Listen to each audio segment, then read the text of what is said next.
国记者要求中国特使用英文回答，遭回怼，不如你用中文提问。Number one. Excuse me, would it be possible to answer in English? Is that possible? No, sorry. 那你拿中文问我问题吧。 How about you raise your question in Chinese?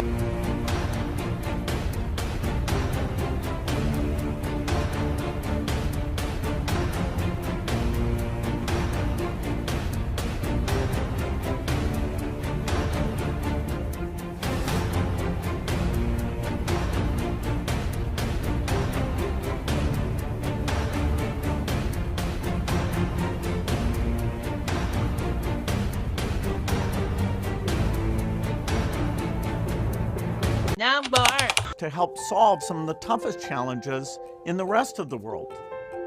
During my recent visit to China, I attended the Reinvented Toilet Expo and once again saw China's innovation capacity with companies showcasing game-changing products that will benefit billions who today don't have access to safe sanitation.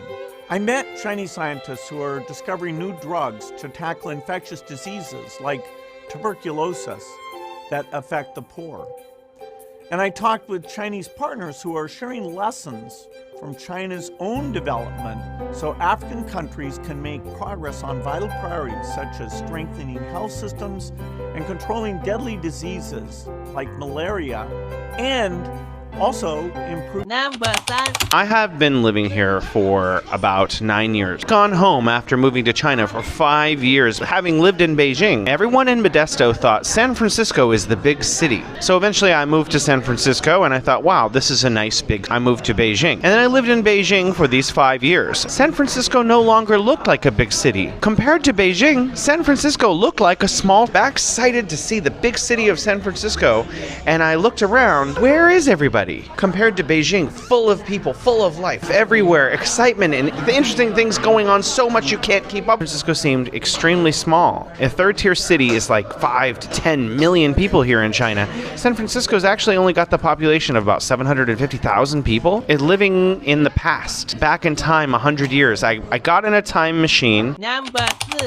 很多中国朋友们最好奇的一个问题就是外国人学中文到底有多难？所以我今天给大家分享一下我的经验。学习中文开始的时候是特别困难的，特别不一样，也需要很长时间，很多时间去掌握它。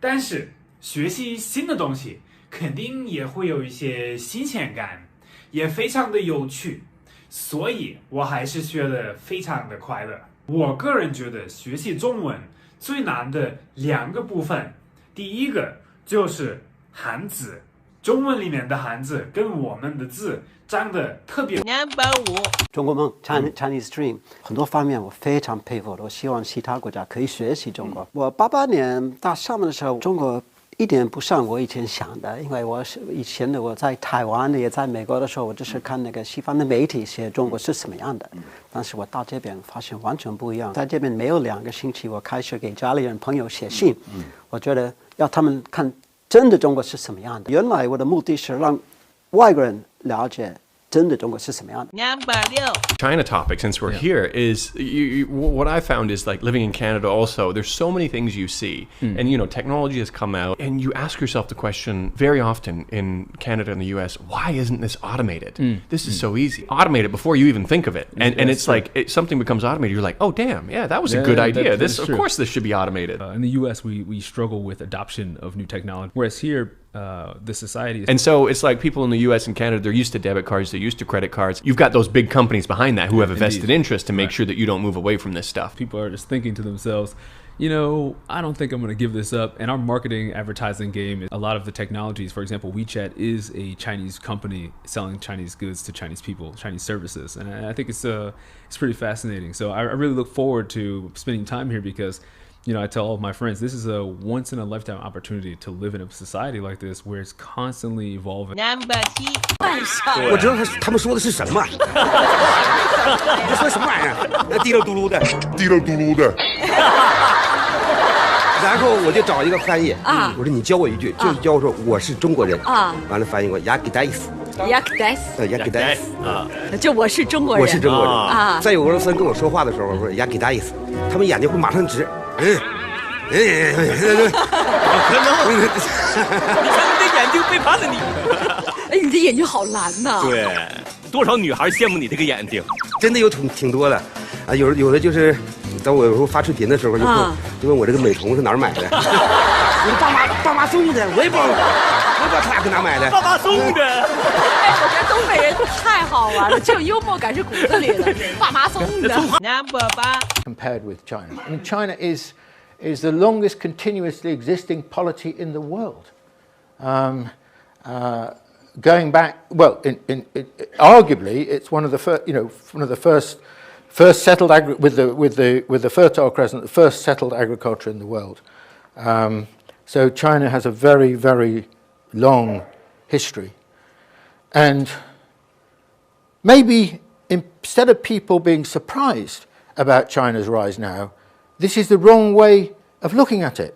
What we should be surprised about, maybe, is not the period since 1978, but what the hell went wrong between 1800 and 1949.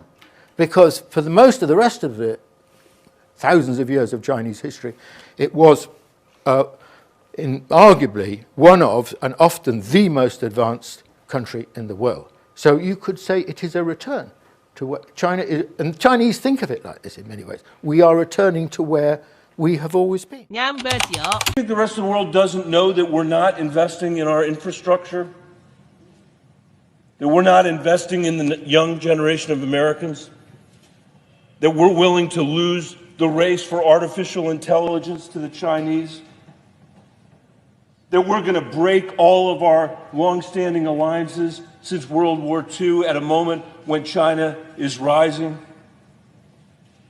The China's GDP has quadrupled since 2001, tripled since 2003, doubled since 2009. Do we think that no one in the rest of the world knows all of that about us?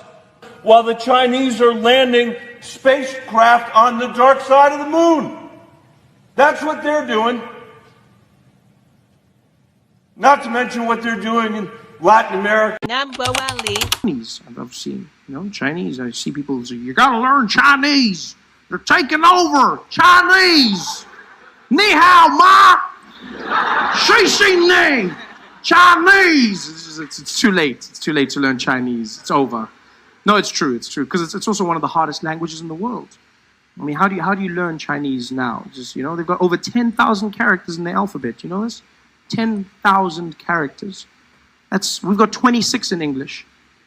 And there's still people going, what comes after Q? 26. This is, 10,000 they've got. That's super smart. Although they must have the worst Sesame Street in the world. It must suck being a Muppet in that country. I can just see them on a Monday morning singing to the kids. 西跑冲上西冲西冲上天冲上西 5 years later. Number 1. Once I arrived in China, a whole new world opened to me. That there was a lot about China that I did not know. What I also came to realize was that China is very much, it's almost like an onion, in the sense that there are layers upon layers upon layers. You take one layer off and you realize there's another layer in beneath. You could go your whole life and never get to the middle. Quake was a tragedy. It took what may have, he estimated, taken to develop and compressed it into 5. Reconstruction and the recovery. See a story I think that the rest of the world doesn't understand very well in terms of what China actually achieved there. And I think very few countries could take a place where you had such a tremendous tragedy and have such a reconstruction that would provide, again, so much hope. Number 1. 他不是用碗，那是用碟子。我妈就从中国这边买了好多碗，然后筷子什么的往那边就去运。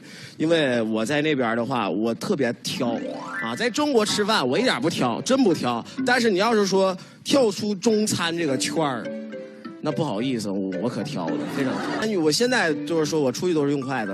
上回我去就跟人吃饭，人说哎，请你吃大牛排啥的，行，我到那边我跟他们要筷子。Number 1 China has moved into very advanced manufacturing.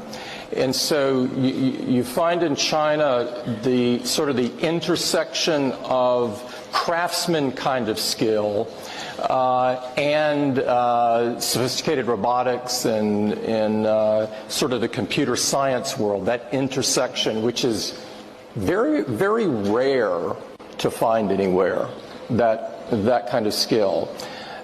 Which is very important for our business because of the precision and quality level that we like. And then, of course, the thing that most people focus on when if they're a foreigner coming to China is they focus on the market itself and the size market. And obviously, it's the biggest market in the world in so many different areas. But for us, the number one attraction is the quality of people, and so we've had an extraordinary relationship over